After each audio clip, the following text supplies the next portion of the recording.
I've made comics for a while now. Even if they're a lot of work, I think they're worth it in the end. I personally love seeing a comic come together. I've always wanted to release a big webcomic, but as of right now, I don't have the time commitment for it. I've opted for making short mini comics instead, so I can still practice my skills for when that day comes. Now, I'm not an expert or professional on this subject, so take whatever I say here with a grain of salt. I just wanted to share what I have learned in my years of making comics, as well as share a bit of my process. One of the most important steps in my process of making a comic is scripting. Now, what is scripting? Scripting is when you create sort of an outline for what happens as well as dialogue beats. At least, that's how it is for me. Before making any comic, I always write out a script, so I know what to draw and what characters will say. I have terrible memory, so I can't remember everything in my head. For example, if I thought of a very witty line, I need to write it down in a script. Otherwise, when I go in to draw and get to the panel, I don't remember what the line is and then I get frustrated. You don't need a fancy program to script, nor do you need a detailed format, because a script is for you to remember, so make it as detailed or as vague as you want. What matters is that you understand what is going on in your script. Because I want this video to potentially be helpful, I'm going to provide an example of a script I wrote and then break it down for you all. You can pause to read, but it might be hard to read this in its entirety. This looks like a lot, but that's because this comic is slightly longer. I would say that this is about the length of a drama webtoon episode, since those things are usually 40 panels minimum. You might not understand the script at first, and that's okay. Like I said earlier, scripts are for the creator to understand. And believe me, I understand my own script, but I'll do my best to explain what is happening here so that you guys can understand too. First thing you notice here are these sentences describing this monster. I sort of set up the scene with this here. I kept the description short though. You might want to have more to set your scene, but the special thing about this comic script is that this was for a roleplay I am in. So a lot of the context for the scene was already in my head. If you don't have something like that, then I highly recommend writing everything down. Next here, you see some character dialogues. In parentheses, I like to put notes on if it's thoughts, narration, or something else. This is so I know which type of speech bubble to give. If it's thoughts, it'll be an ordinary circle. This situation is special because you notice that it says comms. This is because in the scene, the characters have communication devices. The character who is speaking this is off-screen, but he is communicating via the comms, so it was a small note there. How I wrote the dialogue is exactly what you expect. I did actually take dialogue from the roleplay though, so that helps. But again, always write down your stuff. Now, I do want to mention something when it comes to scripting dialogue. You don't want to have long rambles of dialogue. The reason why is because it'll clutter your speech bubbles and panels. You only have so much room in your panels. If you have a long piece of dialogue, you will have to break it down.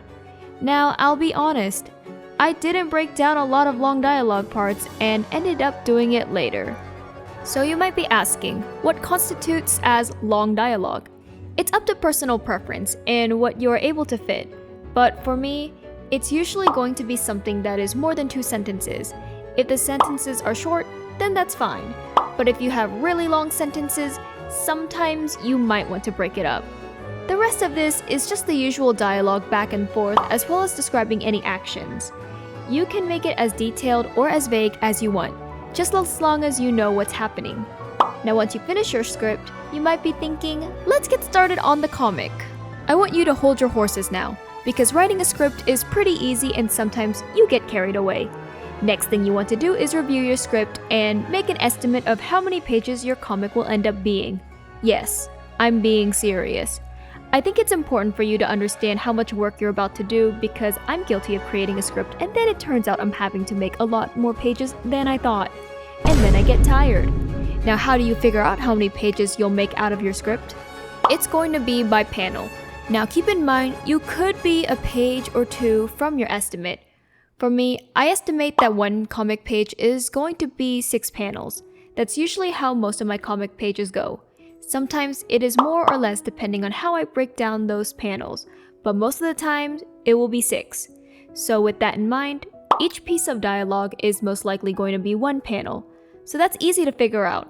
However, breaking down your action portion into panels might be a bit more nuanced. If you're cutting corners, maybe it can count as 1 panel. I try not to cut corners though. Depending on the action, I count those blurbs as maybe 2 or 3 panels.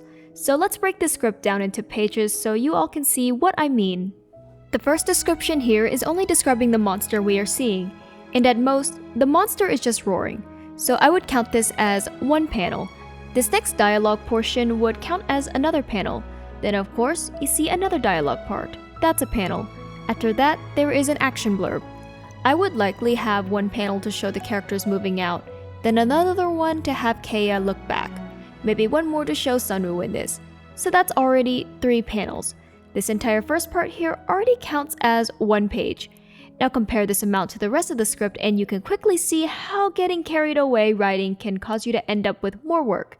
You can always cut corners with the action to reduce the amount of panels, but even if you do that, 1 page is only a small portion of the script. I'm going to divide the script into more pages here so you can see the exact estimate. This doesn't feel like a long script, but once you divide everything up, that is a good amount of pages. Like I said earlier, you may end up going a page or 2 over or under depending on if you make last-minute changes to how you break down the script, and I will show you all in the next section of this video. So as you can see here, I have the file for my comic open. This is the comic that the script from earlier is for.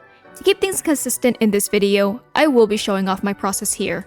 Sadly, I didn't record a speed paint for this, so we can't exactly see what I did. But hopefully through me explaining and walking you all through this file, you guys can understand the process. Now, as you can see here, there are 7 pages instead of the estimated 6. I am not going to count the cover or the trigger warning I made for this as pages. As I said earlier, you can either go above or below your estimate. Let's go into one of the pages. I'll expose my rough sketch here.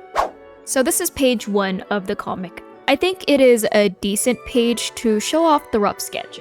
So let me hide all of the layers really quick and show you the rough sketch. Alright, so here is the rough sketch. It definitely looks a little questionable, but what matters is that you understand what's going on.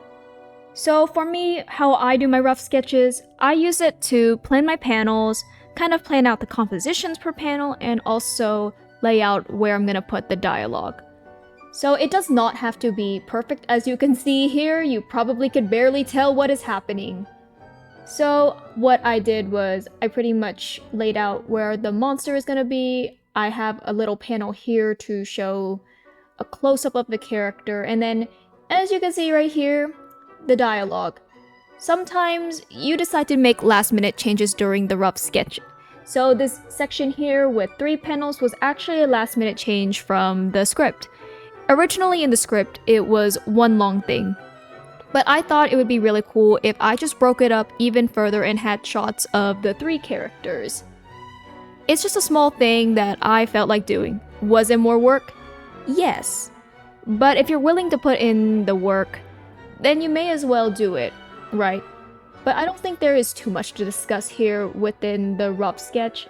I could go in and show the rough sketches for all the pages, but I think you all might have gotten the point by seeing the rough sketch of here. Usually these rough sketches are pretty fast. I don't spend that long on them because again, it's a rough sketch that is meant to just block out everything. So with that out of the way, let's move on to the clean sketches. Creating a clean sketch is one of the most important parts in making a comic in my opinion. It's for you to refine your rough sketch. Depending on your art style, you might either use it as your line art or as a guide for said line art. Since I normally do clean line art, my sketches end up being a guide for the line art. So it's very important that the clean sketches are readable. Because if they aren't, you might end up spending more time correcting details in the line art. As you guys also see, this is where I start putting in the clean version of my panels as well as the actual text bubbles. So I will just trigger those layers real quick so you guys can see. So this is without the text bubbles and this is without the panels. Now, I mostly separate things like this because it's the style of my text bubbles. My text bubbles are slightly transparent, so you can still see the art underneath, but things might look different for you. In my process, clean sketches take up the majority of the time. This is because I don't want to go back and fix everything during the line art. I've ranted about how much I hate doing line art anyways, so if I can make my life easier, then I'll do it. Again, everyone's clean sketches will look different depending on the art style, but the one thing I want you all to take away from this here is that the clean sketches are meant to be readable for you and help refine whatever you set up in the rough sketch. I've combined both line art and flat colors into one section because there is not much I need to explain about it. I think those processes are pretty self-explanatory. So with line art, if you do it in your art style, you're generally going to want to clean up your clean sketch even further. Just make sure you do your line art in a way that makes your life easy. I think kind of the bottom line when it comes to making comics is always do whatever makes your life easier. And if you don't want to make your life easier, just be willing to put in the work. Now, as you see here, I have the line art for the background in as well. Now, this is just a me thing I do personally. Now, for the sake of this video, I do have the flat color layers shown. But in my actual process, I actually just do the flat colors for the background and then just shade the background because I like to do things I don't want to do first. Save all the fun stuff for later. But that is just a me thing. So again, like I said, not too much to say about this part, so I'm gonna move on to the final part of this, which will be shading, rendering, etc. This is the final comic page, and as you noticed, I put it in its entirety, with all of the shading, the rendering, etc. Now, I want to take a moment to point out that everyone's shading style and rendering process looks very different. This is just what I do. I have my usual shading, I have my usual rendering. I do not hold back on my art at all for comics, which can be a problem if I'm working on a much longer comic, and this one was a lot longer. So it took a while to get done. Most of the time when you're making a comic, you want to simplify things. So simplify your shading, simplify all of your rendering, etc. You don't want to do too much.